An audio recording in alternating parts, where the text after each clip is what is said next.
it is. Today's dinner and a movie, we're going to be eating sushi. So in order to make the sushi, we're going to have our rice washed, and it starts to boil there. So what we're going to want to do is cover it up and then reduce the heat almost to minimum.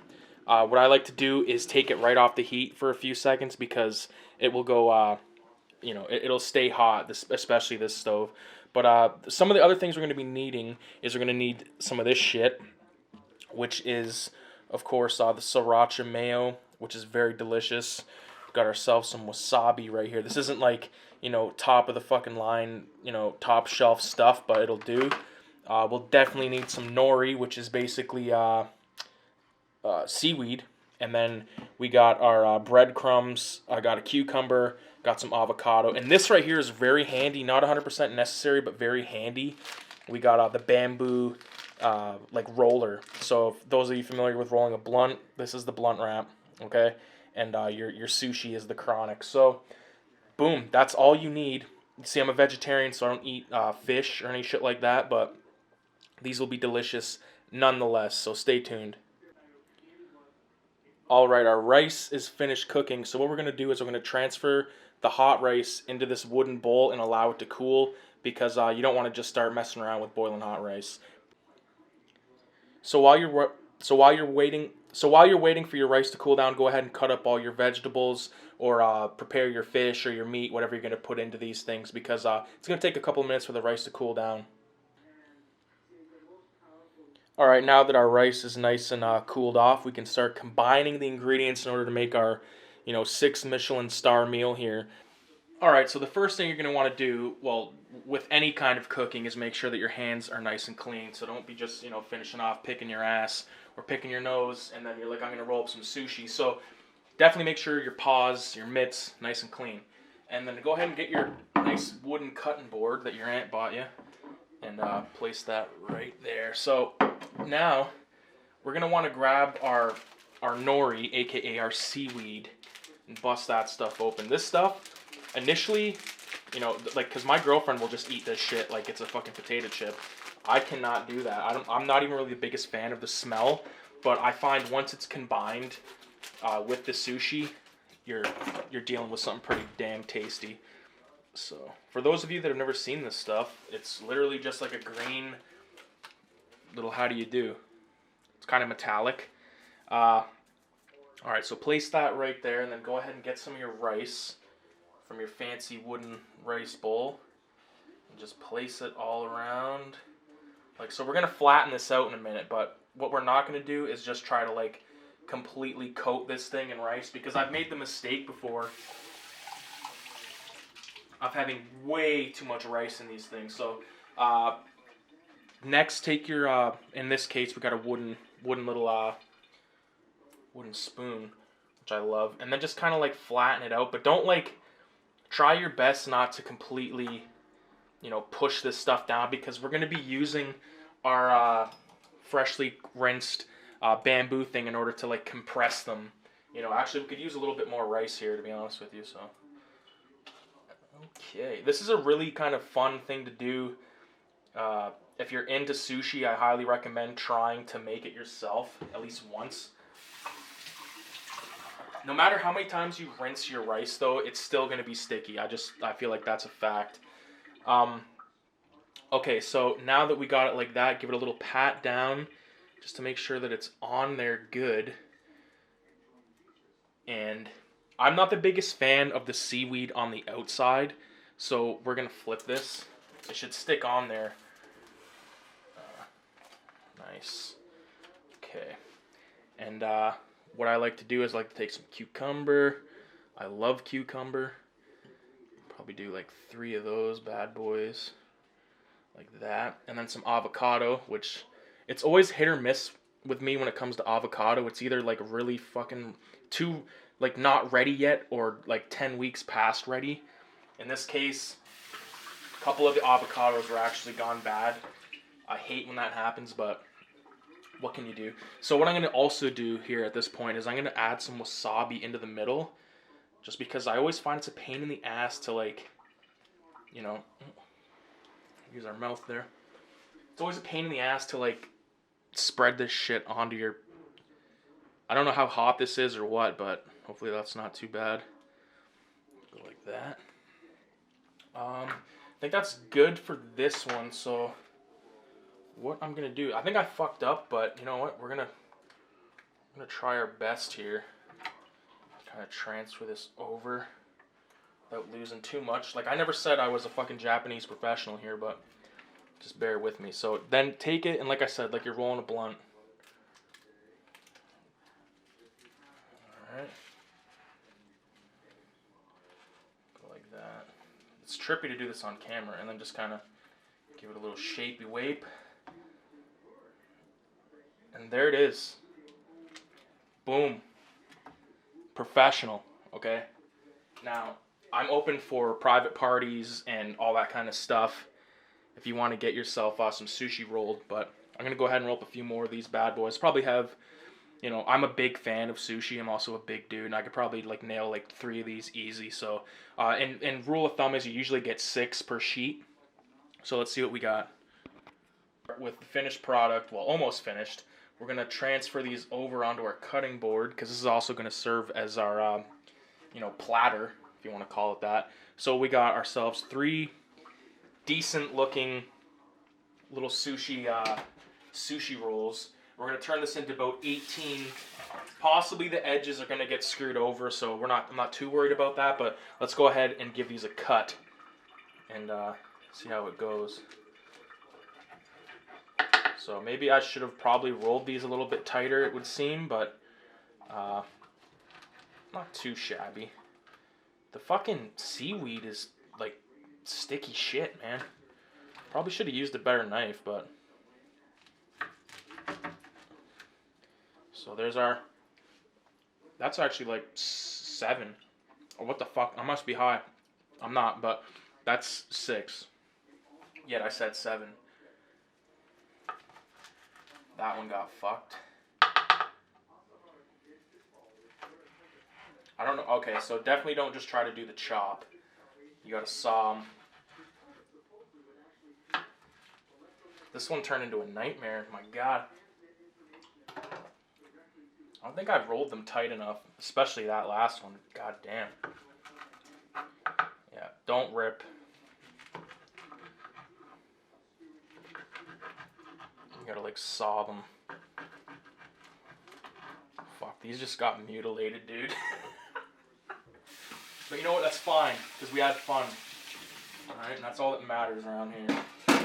Alright, so now that we got our sushi cut up, we're going to go ahead and take some of this here sriracha mayo. This is Kikkoman brand, which is well known. I've got to open it. Fuck. Sprayed all over my fancy shirt. You know, let's try to present these a little bit better. Alright, so that's a little bit better, but they still aren't like it shows on the package. Not surprised, but... And also, I sampled one of these. This wasabi is fucking hot. Okay, this is not no, like, garden variety found in a dime store. This is some serious heavy-duty shit. But we're going to go ahead and get our sriracha mayo out. And this stuff looks rather runny, but I'm just going to kind of do... Usually in the restaurants, you'll see it, like, kind of drizzled, but since it's kind of a nightmare in terms of display, I'm just going to give it, like, a little bit of... That's too much. You know, get it on there. I still don't know what the hell movie I'm going to watch. And truth be told, this might...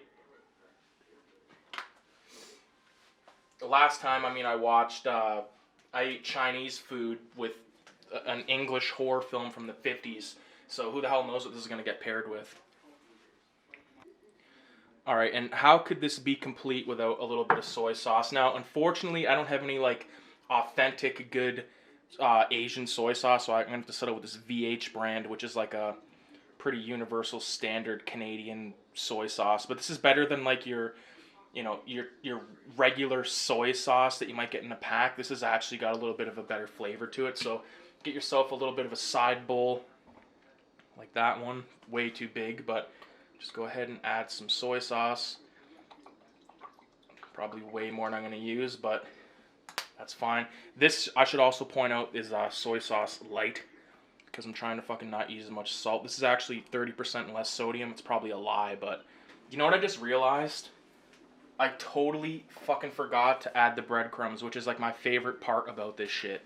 So I'm gonna cheat right now, and I'm just gonna like put the breadcrumbs on top of this shit because honestly, I'm very upset with myself that I didn't add these into the middle, man. God damn it, figures. So this is what happens when you're trying to make a fucking YouTube sensation out of yourself. You forget to add like the whole reason why I wanted to make this was to have these what are known as spicy crispy rolls. And now I just got like this huge mess. But hey, make sure you read all the directions when you're going to make a recipe. Don't make an ass out of yourself. Boom. That's it. Oh, and we're going to be very authentic. Look at these. Boom. Alright. I got my fancy ones that my dad bought me, which I'll show real quick. They got like dragons on them. Let me get a little... These are really dope ones. But I'm going to use these cheap ones right now because I feel like those chopsticks don't deserve to touch this shittily made sushi. But whatever, let's go to the feature. Didn't that sushi just look like fantastic? I'll be the first to admit that sushi looked and tasted like absolute shit. All right, and I ain't proud of that, but I'm willing to admit it. And then maybe we can move forward. So, yeah, the biggest problem I guess you could say was the atrocity at the end when I just sprinkled the breadcrumbs on top like a madman. I'm not proud of that. Once again, ideally that would go within side of the roll. So, with that being said, let's just put that in the past and focus on the future because tonight I watched Alfred Hitchcock's Rope. Oh my God, this is a film that I have on VHS tapes somewhere within the collection, but I also have it in this here Alfred Hitchcock box set that my girlfriend actually bought me like a while ago. I've only watched a few out of that, and the next movie that I'll be watching will definitely be Rear Window, which also stars Jimmy Stewart, I believe. Don't quote me on that. I haven't really, you know what? Let's just pull it out. Actually, I'm not gonna move that because I feel if I move that, this stack is gonna go flying, and then we're gonna have a lot of problems. So. Basically, the movie Rope is very unique in that the entirety of the film is done in one shot, okay, or one take. Now, not the entire film, obviously, because this film was shot in the 50s, or maybe late 40s, I want to say.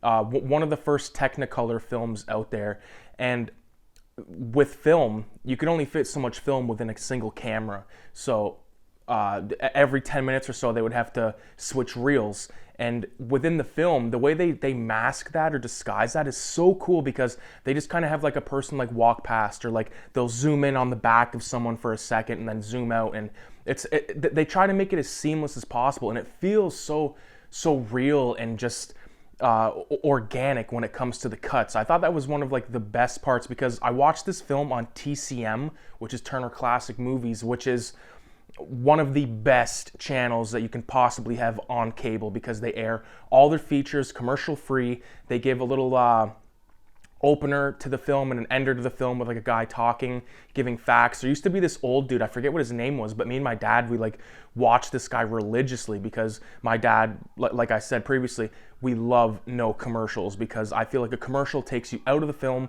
The only reason a commercial is good, in my opinion, is when you're a kid and you gotta take a piss, or like you're restless, you wanna get a drink or something like that, because during the commercial breaks, that's where all the evil happens, okay? Like stuff gets cut out, swear words are cut out, nudity's cut out, plot points are taken out. For instance, like after we watched Rope, we watched Grease. Grease happened to be on like the Latin network, TLN or some shit like that, and it was cut to shit. Anybody that's a fan of Grease, which I am totally a fan of the movie Grease, it's one of my favorite films of the 70s, that isn't horror, exploitation, anything like that. It's just a good, wholesome musical, as a matter of fact. But the scenes where Danny, he kind of signs up for, he wants to be in track, or he starts going to the gym classes, and the coach is like wrestling, baseball, this and that, and he ends up lettering in what was it, track, I believe. Like at the end of the film, he famously is wearing the Rydell High Letterman sweater. And there's just certain stuff that was taken out that totally pissed me off. I was like, this is ridiculous, man. I hate when channels do that, and I think everyone can agree with that, for fuck's sakes. But anyways, the story of Rope, right off the bat, there's these two dudes, okay? They're in this apartment, and there's a third dude, and the third dude has just been strangled with this piece of rope and then put into this chest, okay? And these two dudes, one of them's very nervous, one of them's really like kind of upbeat and excited about it, and they're having this dinner party, which includes the father of this guy they just killed, and then a slew of other people. Of course, Jimmy Stewart is in this film as a guy named Rupert, who is like very suspicious, and he's just like not a sleuth, but he might as well be a sleuth, the private detective kind of vibes without being a private detective. And he's kind of like an advocate for murder, and he uses his it's weird because he's like, murder's okay if, blah, blah. Like, he has this weird kind of rationale, which I don't want to give everything away. I think you need to watch this film, but there's just like a dinner party with a dead body in a not really a trunk, but like this big sort of cabinet that opens up from the top, and they set this little cabinet up as like the dessert table. People are going up to it and getting desserts, getting drinks. There's candles on it. And these people are coming and going and just being at this party, and solid acting all the way around. And the night just unfolds. And one thing that was mentioned in this film that brought up something to me that I haven't thought about for years, and it's about the story of the woman who on her wedding day wanted to play a prank and went up into the attic and hid in a trunk and got locked in the trunk, and then 50 years later they found the dead body, the dead woman in the trunk wearing the wedding dress. So I was happy to be reminded of that story, but I just had a really good time with this film all the way around. I think it was one of those ones where Alfred Hitchcock is sort of non-horror film. A lot of his films are non-horror, of course, but just like when I rank the Alfred Hitchcock films, this might be blasphemy to some. I think that Lifeboat is better than Psycho to me. I think Rope is I like it a little slightly less than Psycho, but like it's hard to rank those movies. Alfred Hitchcock, of course, is one of the best storytellers in terms of cinema that has ever existed, probably ever will exist. And man, I just had such a good time with this flick. And the whole use of like it being in real time, which makes it like feel like this party is like the shortest fucking dinner party on the planet. But I really liked that, and I liked how every time they kind of moved the camera around, the set dressers, set designers would like move the sky in the background, because like I don't think the background was an actual window. I'm pretty positive it wasn't, because the clouds didn't seem to move. But just very well done, and much better than that sushi that I made tonight. So I appreciate everybody for checking out the second episode of Dinner and a Movie with Video Homicide. Once again, Alfred Hitchcock's Rope. We've got a Japanese cuisine staple that was just terminated, for fuck's sakes. But next time I'll make it better. And I don't know what the next feature / meal is going to be, but it will be better than...